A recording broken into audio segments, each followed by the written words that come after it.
Hello students, today we are starting our concepts of management. Before that we are discussing some definitions of management. First definition is given by Rafael C. Davis. He said that management is the function of executive leadership anywhere. Where the word come executive leadership, जहाँ पे हमारा word है execution से related leadership, तो it involves all the functions. वो सारी चीज़ें अपने अंदर contain करता है कि एक जो executive leader जो होता है वो सारी चीज़ें उसमें इन्वॉल्व होगी.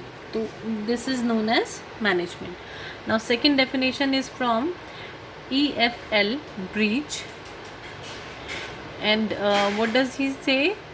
That management is concerned with seeing that the job gets done. जितने भी जॉब्स हैं, जितना भी रिक्वायरमेंट लेवल है, जो हमारी टास्क हैं प्लानिंग की, गाइडिंग की, ऑपरेशंस की, that are going on in the enterprise. All things are going on within the enterprise. Now next is given by George R. Terry. He said that management is a distinct process. एक different process है जो consist करता है planning, organizing, actuating, controlling, performing, determine करने के लिए, accomplish करने के लिए, जितने भी हमारे प्रीडिटरमाइंड ऑब्जेक्टिव्स हैं उनको अकॉम्प्लिश करने के लिए, ठीक है, by the use of people, जो हमारे पीपल्स हैं, and by the use of our resources, means optimum utilisation of our resources.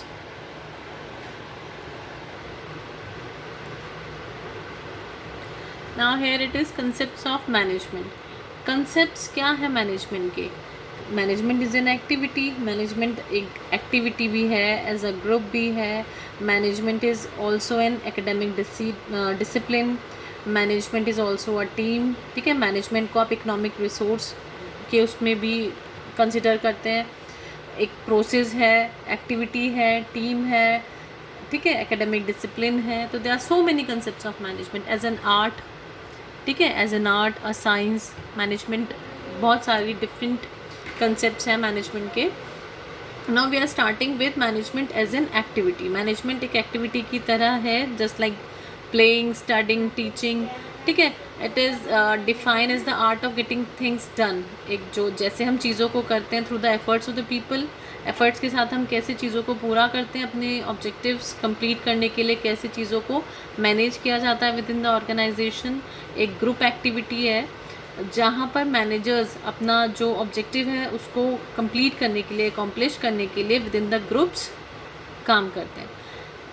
अब आता है थर्ड आपका, the activities of management are. एक तो इंटरपर्सनल एक्टिविटीज़ होती हैं, डिसीजनल एक्टिविटीज़ होती हैं, and informative activities. Interpersonal activities क्या होती हैं? जहाँ पे एक मैनेजर है वो सबऑर्डिनेट्स के साथ भी, सुपीरियर्स के, हर किसी के साथ हर कोई डील करता है. All managers deal with. तो क्या करते हैं? They must maintain good relations with them.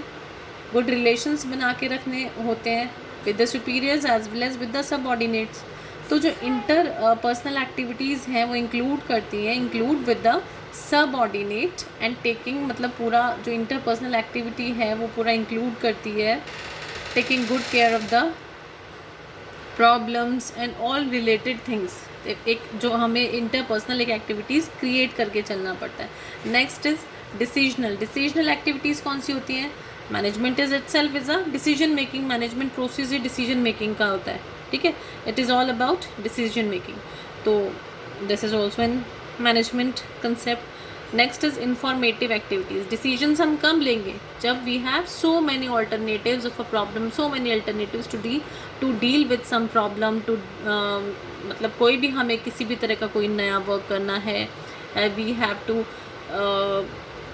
किसी भी तरह का, मतलब कुछ भी हमें अगर किसी प्रॉब्लम के लिए डील करना है, किसी नए वर्क को स्टार्टअप के लिए डील करना है, किसी भी प्रॉब्लम के सॉल्यूशन के लिए, किसी भी तरह के काम के लिए हमें किस तरह की ज़रूरत होती है? इन्फॉर्मेशंस की ज़रूरत होती है, डिफरेंट ऑल्टरनेटिव्स की. वो हमें ऑल्टरनेटिव्स कहाँ से मिलते हैं? इन्फॉर्मेटिव एक्टिविटीज़ से. जहाँ जब हमें इन्फॉर्मेशंस मिलेगी तभी हम उसके बाद डिसीजंस ले पाएंगे. ठीक है, तो ये आपके 3 पॉइंट्स ये कंप्लीट हो गए. इसके बाद आता है management as a process. Management as a process management को कंसिडर किया गया है प्रोसेस की तरह भी। At it is a series, ये एक सीरीज़ होती है ऑफ इंटर रिलेटेड फंक्शंस। जो इंटर रिलेटेड फंक्शंस हैं उनकी सीरीज़ होती है। कैसे? Because it consist of getting the objectives होता है। ऑर्गेनाइजेशन मेन जो एक मैनेजमेंट का जो सबसे फॉरमोस्ट जो उसका ऑब्जेक्टिव होता है is to accomplish the objectives of the organisation, और उसके लिए taking steps to achieve these objectives. वो प्रोसेस के थ्रू, प्रोसेस क्या होता है? प्रोसेस इंक्लूड जो भी फंक्शंस हैं मैनेजमेंट के, these are the process, these all are the process of the management. तो जब हमें ऑब्जेक्टिव गेन करना है तो उसके लिए हमें क्या ज़रूरत पड़ती है? अपने जितने भी हमारे फंक्शंस हैं like planning, organising, staffing, directing, controlling, उन सबको एक प्रोसेस की तरह यूज़ करना। विदाउट प्लानिंग ऑर्गेनाइजिंग का we can not do organising. और जब तक हमारे पास स्टाफ नहीं होगा हम डायरेक्ट किसको करेंगे? हम अपनी जो हमने जो प्लान किया है, ऑर्गेनाइजिंग की है, वो सारा काम किससे कराएंगे? स्टाफिंग बहुत इंपॉर्टेंट है। उसके बाद स्टाफ्स को डायरेक्शन देना बहुत ज़रूरी है। उसके बाद चीज़ें ठीक से हो रही हैं या नहीं, वेदर देयर आर सम किसी भी तरह की कोई प्रॉब्लम आ रही है या नहीं, उसको कंट्रोल करना भी बहुत इम्पॉर्टेंट है। Next is process. कौन कौन से होते हैं? प्रोसेस होते हैं सोशल प्रोसेस, ठीक है। सोशल प्रोसेस कैसे है? मैनेजमेंट इज़ क्या होता है? मैनेजमेंट सबसे जो इम्पॉर्टेंट है, एक ह्यूमन फैक्टर होता है मैनेजमेंट के अंदर। सबसे मोस्ट इंपॉर्टेंट पार्ट होता है मैनेजमेंट क्या? It relates with the human beings. एक ह्यूमन फैक्टर सबसे इम्पॉर्टेंट फैक्टर है मैनेजमेंट का। गोल अचीव किए जाते हैं विद देयर रिलेशंस। कैसे वो प्रोडक्टिव आस्पेक्ट्स हमें प्रोवाइड करते हैं, उसके थ्रू गोल्स अचीव किए जाते हैं। तो it involves interactions among the people. तो ये एक सोशल प्रोसेस हुआ।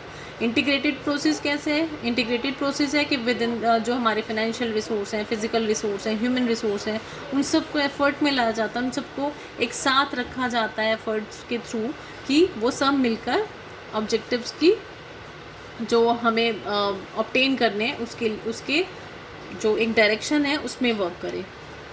Next is management also integrates human efforts. जो एक ह्यूमन एफर्ट्स हम मिलके करते हैं उससे उसके थ्रू हार्मनी क्रिएट होती है विद इन द ऑर्गेनाइजेशन। जो आपका इंटरनल ऑर्गेनाइजेशन है उसमें एक हार्मनी क्रिएट होना बहुत इंपॉर्टेंट पार्ट है किसी भी सक्सेसफुल मैनेजमेंट का। तो ये मैनेजमेंट अगर प्रॉपर मैनेजमेंट होगा तो ये हार्मनी क्रिएट करता है within the organisation. Next is it is a continuous process. हर किसी को पता है, ये हमने पिछली वीडियो में भी अपना डिस्कस किया था कि मैनेजमेंट क्या होता है। फ्रॉम स्टार्टिंग टिल एंड कोई भी प्रॉब्लम है या कोई भी वर्क है या डे टू डे कुछ भी है, management is never ending process. ये क्या है? कॉन्टीन्यूसली आइडेंटिफाई करता है, सॉल्व करता है प्रॉब्लम्स को, ठीक है। इट इज़ रिपीटेड हमेशा, every now and till the goal is achieve. अगर आप मैनेजमेंट बाय ऑब्जेक्टिव देखेंगे तो ऑब्जेक्टिव जब हमारा कंप्लीट हो जाता है, जो ऑब्जेक्ट हमने लिया जब वो कंप्लीट हो जाता है तब तक वो मैनेजमेंट उस पर चलता रहता है। अगेन देन हमें दूसरा ऑब्जेक्टिव मिल जाता है, उसके डायरेक्शन पे फिर हम उसको एकम्प्लिश करने की तरफ चल देते हैं। Next is interactive process. Interactive process क्या है? Contained with in each other. Managerial function क्या है? कंटेन करता है विद इन ईच अदर। जैसे मैनेजर है प्रिपेयर करता है प्लान।